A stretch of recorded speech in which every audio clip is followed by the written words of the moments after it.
Вы смотрите «Итоги дня», где мы расскажем вам о самых заметных событиях. В студии Валерия Наумова. Здравствуйте. Вот основные темы. Министерство образования и науки Республики продолжает реализацию мер поддержки семьям военнослужащих. По всей стране сегодня отмечают День студента. В Нерюнгри отметили лучших за заслуги в учебной и научной деятельности и поощрили именной стипендией. Смогли тоньше прочувствовать и понять, что даже один человек сможет внести существенный вклад в сохранение природы. В Якутске стартовал фестиваль знаний «Зимний сад».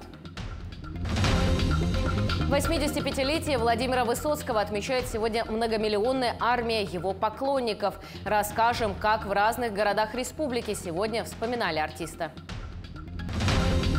Первый день соревнований принес несколько сенсаций и неожиданных дебютов. Кубок главы по шахматам продолжается в Якутии. Чем участники поражают судейскую коллегию?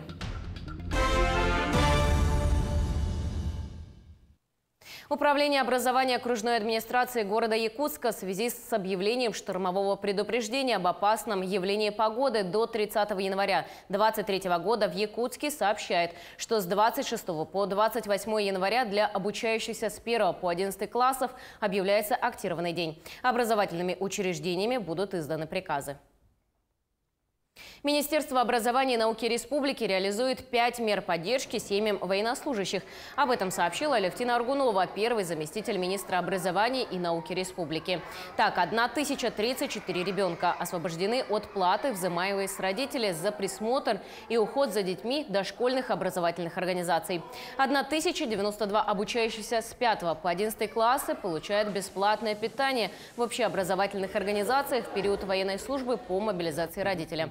Принято 1206 решений о предоставлении бесплатных путевок детям в оздоровительные лагеря.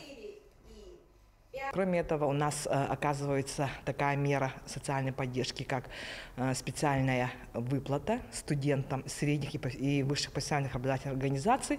На сегодня у нас принято 296 решений по специальной стипендии для студентов средних профессиональных образовательных организаций и высших организаций и 102 решения о заключении целевой контрактной подготовки, то есть с организациями профобразования. В честь Дня студента в Нерюнгри отметили лучших. В торжественной обстановке не только отметили их заслуги в учебной и научной деятельности, но и поощрили именной стипендией в размере 50 тысяч рублей. Подробности в нашем следующем материале. Сегодняшний праздник в Северо-Восточном федеральном университете прошел под лозунгом «В ритме жизни». Потому что в ритме студенческой жизни эти молодые люди участвуют в разных сферах деятельности института. И в честь празднования Всероссийского дня студента получают заслуженные награды. В первую очередь это достижения в учебной деятельности, ну и отчасти в научной деятельности. Но одним из таких непременных условий, которые предъявляла компания «Эльгауголь», это о том, что в дальнейшем студенты будут также сотрудничать с этой компанией, то есть приходить на производственные преддипломные практики, потом в дальнейшем возможным трудоустройством после окончания технического института. «Эльгауголь» уже несколько лет является постоянным партнером и работодателем учебного заведения. 6 студентов получили именные стипендии на сумму 50 тысяч рублей от Фонда целевого капитала университета в рамках договора с угледобывающей компанией. Сотрудничество наше долгое, плодотворное. Конечно, в первую очередь мы заинтересованы в кадрах, которые выпускают стены института, потому что кадровый голод – это очевидная проблема. А здесь мы понимаем, что и подготовка высокого уровня, и ребята учатся из нашего региона, из нашей республики. Соответственно, мы в первую очередь заинтересованы в привлечении их в нашу компанию. Учащимся университета также вручили благодарственные письма за достижения в научно-исследовательской деятельности, за активную позицию и особые заслуги в учебе. Меня заинтересовало это сначала на первом курсе я уже начал вникать в это все горное дело. Это интересно стало, и я дальше учусь. Это первое. До этого, в принципе, если только повышенная академическая была стипендия. и все. Ну, то есть за то, что учусь на круглое отлично уже 4-й курс. Система взаимодействия между компанией «Эльгауголь» и университетом будет продолжена. Уже в ближайшее время стороны заключат трехстороннее соглашение на целевое обучение с дальнейшим трудоустройством студентов. 12 человек получат гарантированные рабочие места, а вместе с тем поддержку компании и возможность развиваться и повышать свои профессиональные навыки. Ирина Жданова, Захар Головин, Нерюнгри. В столице республики тоже чествуют студенчество. Так, в культурном центре «Сергелякские огни» прошел торжественный вечер, посвященному Всероссийскому дню студента. Ранее в зале заседаний ученого совета состоялось награждение победителей и призеров международных и всероссийских студенческих олимпиад, а также презентация книги фотоальбома «Высшее образование Якутии», Якутский государственный педагогический институт, Якутский государственный университет, Северо-Восточный федеральный университет. Прошлый год у нас был год творческих инициатив. Проведено достаточно много инициатив и по различным направлениям. Это и студенческие инициативы, это инициативы, которые касались и сотрудников, это были и научные активности, это касались и творческие активности наших студентов, ну и образовательные преобразования. Пользуясь случаем, поздравляю всех студентов, всех сотрудников, всех университетов, вузов и всех, кто был студентом и кто был как-то связан с университетами. День студента отметили и в средних специальных образовательных учреждениях. Так, студенты медицинского колледжа приняли участие в городском конкурсе «Созвездие талантов».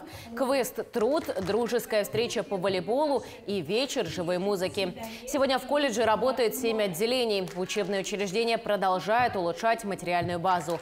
В 2021 году в рамках проекта «Молодые профессионалы» в колледже были открыты мастерские по 4 компетенциям. Ну, студентов мы своих отмечаем, самых активных общественников мы отмечаем премией нашего директора, поэтому, ну и также пытаемся развивать в них лидерские качества.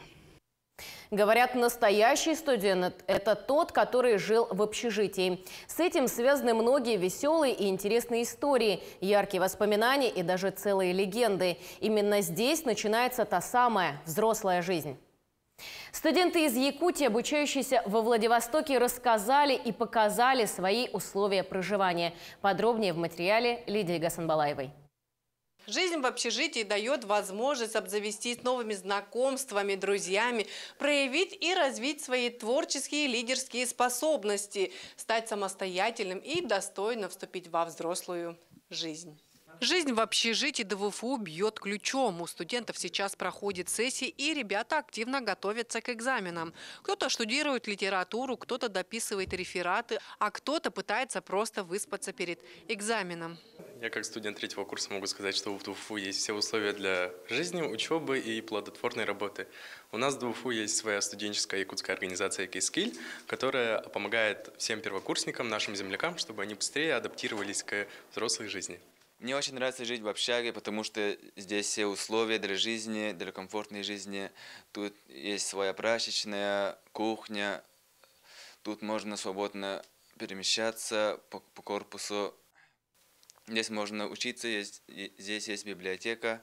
Голодный студент, грустный студент. Вопросы питания и закупки продуктов тоже решают сообща. Это и весело, а главное – экономно. Сегодня наши ребята на обед решили приготовить макароны с мясом. Каждый вносит свой вклад в общее дело. Никто не спорит, кто главный на кухне.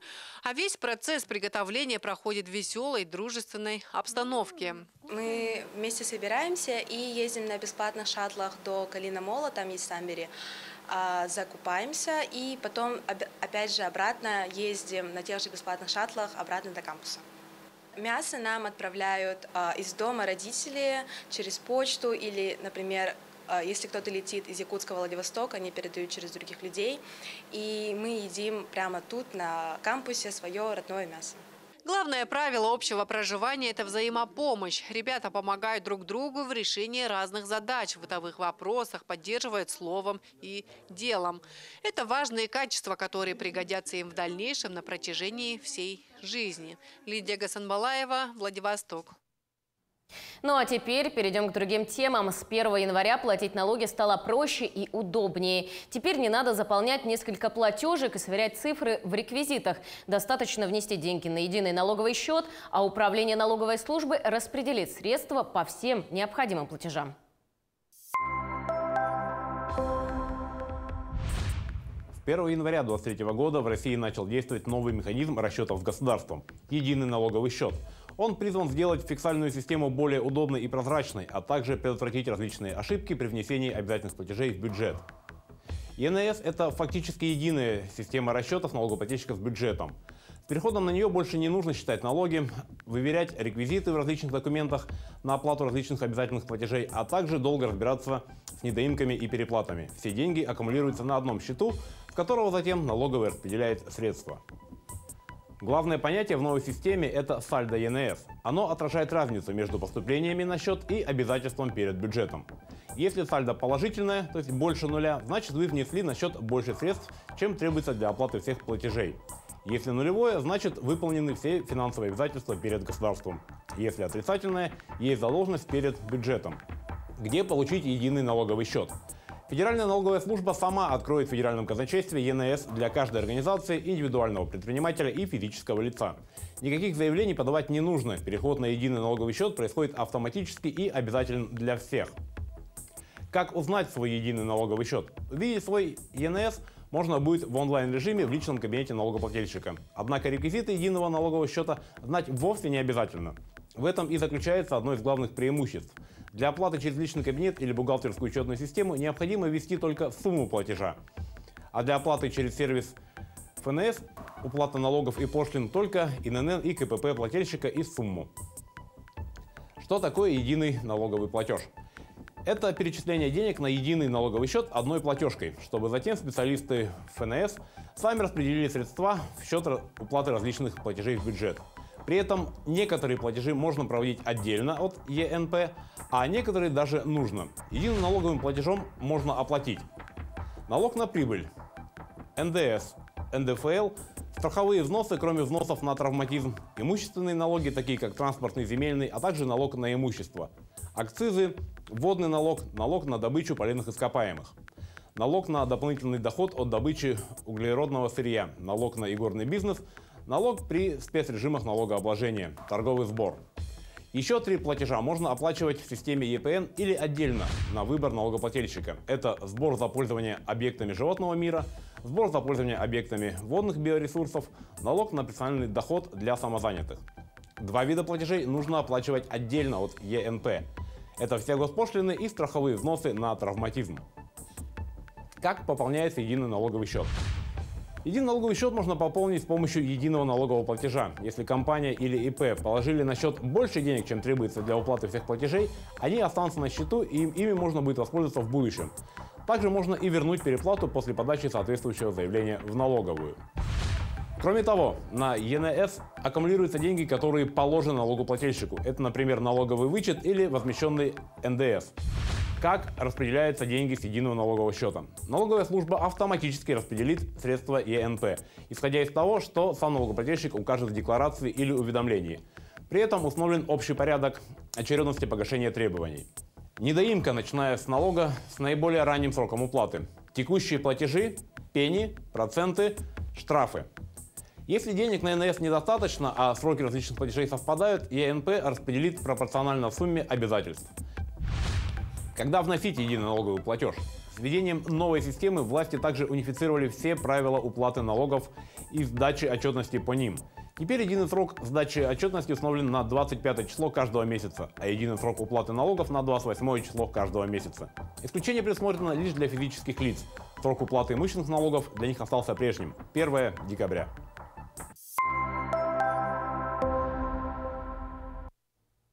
В Якутске стартовал фестиваль знаний «Зимний сад». Это первый фестиваль подобного плана и проводится в рамках регулярных мероприятий, которые организовывает ботанический сад СВФУ.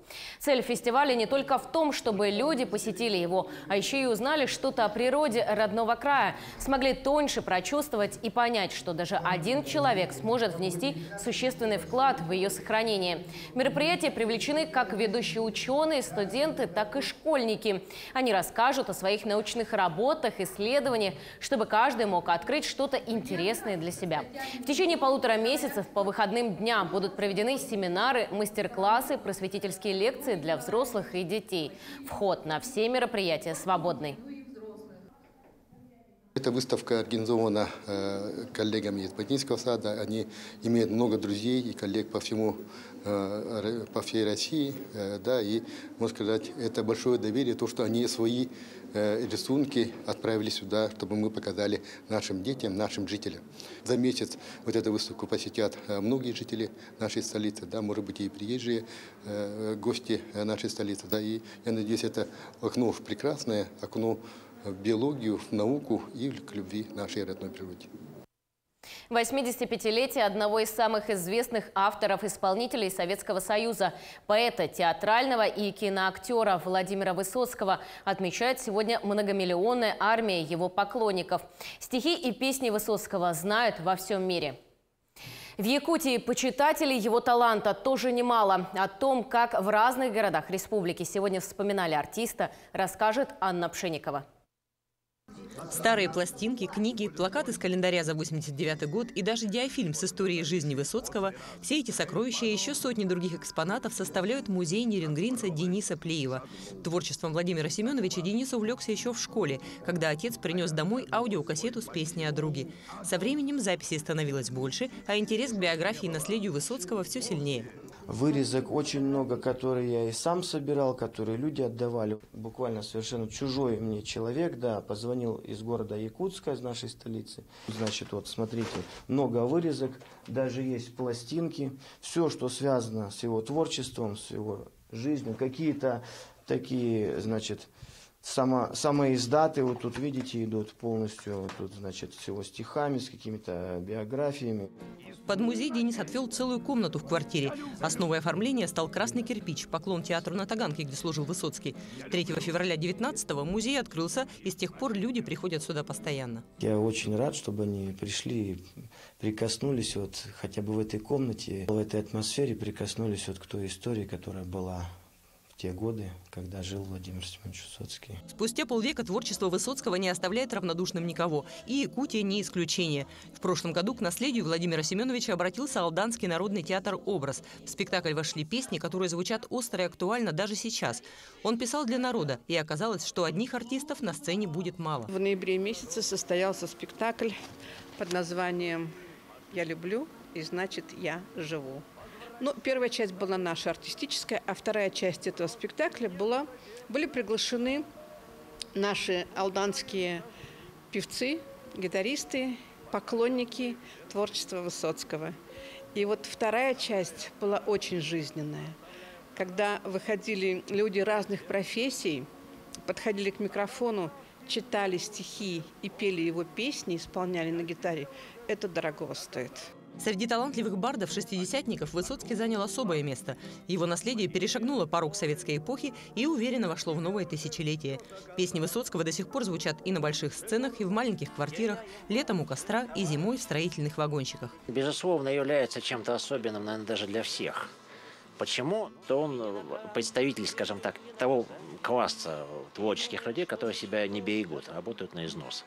Это тоже вызывает уважение. А услышал я его, наверное, в 98-м по-настоящему. Он начал нравиться, начал интересовать. Просто они зазвучали как-то в доме, как второе рождение, скажем так. Ну и я где-то, может быть, продолжаю открывать по сей день его. Сегодня Высоцкому 85. В памяти поклонников он навсегда остался молодым. Таким же будет и его творчество. Всегда новое, всегда откровение. И каждый слушатель снова и снова найдет в нем то, что предназначено только для него. Я дышу, и значит, я люблю. Я люблю. Анна Пшенникова, Григорий Охлопков, Татьяна Вахнина, Ирина Жданова, Якутск, Алдан, Нерингри.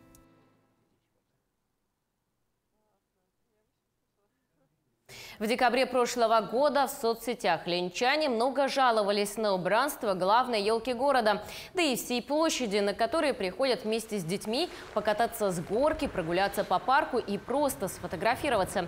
При подготовке к Новому году выяснилось, что украшения и иллюминация, которые были приобретены в 2020 году, пришли в негодность. Одной из причин, которые приводят к износу новогодних украшений, является суровая якутская зима. В связи с этим принято решение разработать проект, закупить иллюминацию на сумму около 2 миллионов рублей, и к следующему декабрю главная фотозона города засияет в новом свете.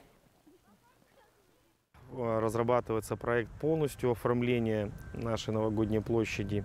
Это новогодние фигуры. Будет проводиться конкурс у нас среди горожан по лепке снежных фигур. В данный момент работаем с художником над проектом, который также будет утвержден, как говорится, летом. Приготовить сани, чтобы зимой было у нас все хорошо и в порядке, чтобы все жители, как говорится, почувствовали новогоднее настроение, сказку, радость встречи нового 2024 года. Кубок главы по шахматам продолжается в Якутии. Первый день соревнований принес несколько сенсаций и неожиданных дебютов. Как идут соревнования и чем участники поражают судейскую коллегию, узнавала Надежда Саханская. Шахматы – невероятно удивительная и увлекательная игра. Все зависит, конечно, от тактики. Например, известный нам великий комбинатор мог играть до 18 испанских партий подряд, однако это ему не принесло ни одной победы. Здесь самое главное – сделать правильный ход. Шахматы, особенно в Якутии, сродни алмазной огранке, ведь эта интеллектуальная игра делает ум острее. В турнире принимают участие как титулованные спортсмены, так и молодые шахматисты, которые также удивляют своими показателями. Так, в рамках первого тура международный гроссмейстер Володар Мурзин из Химок сыграл в ничью с 15-летней якутянкой Ариной Васильевой. 9-летний спортсмен из Улан-Удэ также свел в ничью партию с многократной чемпионкой Якутии Веринеей Кутуковой. Как признаются судьи, такие неожиданные результаты связаны с поиском своей игры в рамках соревнований подобного масштаба. Турнир-то серьезный, ответственный, поэтому в первом туре обычно большие шахматисты и вообще любой шахматист пытается найти свою игру, и обычно партию заканчивается в ничью. И эта партия тоже не стала исключением. Разумеется, дебюты, победы и поражения стимулируют шахматистов из Якутии и служат своего рода толчком к развитию этого вида спорта в нашей республике. Ваши шахматисты тоже представлены. Значит, и Владимир Топыров, известный в России шахматист, и Дмитрий Егоров, и Роман Ганжуров, то есть обладатели тоже международных званий шахматных. Вот. И, в общем-то, есть талантливая молодежь, которая, в общем-то, вчера и принесла сенсацию. Следует отметить, что Кубок главы Якутии является первым этапом Кубка России. Турнир пройдет по всей стране и состоит он из 15 стадий. По завершении соревнований в Якутии шахматисты двинутся дальше, на запад России. Как играют на других регионах, они должны знать, и те знания прибавить их опыт. Сам турнир в нашей республике продлится до 1 февраля. По итогам шахматных баталий лучшие участники получат право выступить на следующих стадиях Кубка. Кто станет победителем, покажет непредсказуемая и удивительная игра. Помимо полученного опыта, победителей турнира ожидают и ценные награды. Призовой фонд Кубка главы республики составляет более 1 миллиона рублей. Надежда Саханская, Георгий Григорьев, Якутск. Также в рамках Кубка главы международный гроссмейстер Борис Грачев провел мастер-класс и сеанс одновременной игры для юных шахматистов. Погрузилась в атмосферу интеллектуальной игры и моя коллега Светлана Амусова. Пешку продвинули, и опять, смотрите, централизуемся и смотрим, что делают черные. То есть идеальное расположение ферзя в центре доски. Борис Грачев – международный гроссмейстер и действующий обладатель Кубка России. Поучиться у профессионала с большой буквы – бесценный опыт. На мастер-классе шахматист рассказал и научил ребят определенной технике. Я очень доволен тем, как прошел мастер-класс. Была, что очень важно для лектора, очень часто ответная реакция. Я видел, как ребята пытаются погружаться в то, о чем я рассказываю. Понятно, что за час чему-то конкретному очень сложно, то есть очень богатая у нас игра. Выбрал технику ферзевого эндшпиля, и я думаю, что какие-то определенные направления мы посмотрели, и в любом случае это будет полезно в их дальнейшей карьере. Борис рассказывает, что его приятно удивил уровень юных шахматистов. Они активно участвовали, решали задачи и подсказывали ходы. Всего на мастер-класс пришли более 20 детей. Мне очень понравилось, когда они объясняли про фигуру, как правильно ходить, а как неправильно. То есть где, как связка, как это все работает. Некоторые сама не замечала. Мастер-класс мне понравился. Мы разобрали несколько задач, узнали, как играть в первых окончаниях. Сейчас будет сеанс, я ожидаю какого-то результата, ничего хотя бы. На протяжении 4 дней с 25 по 28 января здесь, в шахматно-шашечном центре, международные гроссмейстеры будут проводить вот такие сеансы. То есть одновременно играя с несколькими участниками. Сейчас Борис Павлович Грачев ходит по кругу и, не задерживаясь, делает свои шаги. Еще 3 гроссмейстера Дмитрий Кряквин, Михаил Кабалия и самый молодой 16-летний Володар Мурзин проведут подобные мастер-классы и поделятся своим опытом. А также дополнительно будут организованы для участников и жителей Якутии блиц-турниры, семинары для судей и тренеров. Светлана Амосова, Павел Пахомов, Якутск. На сегодня это все, но мы продолжаем следить за развитием событий. Оставайтесь на нашем телеканале.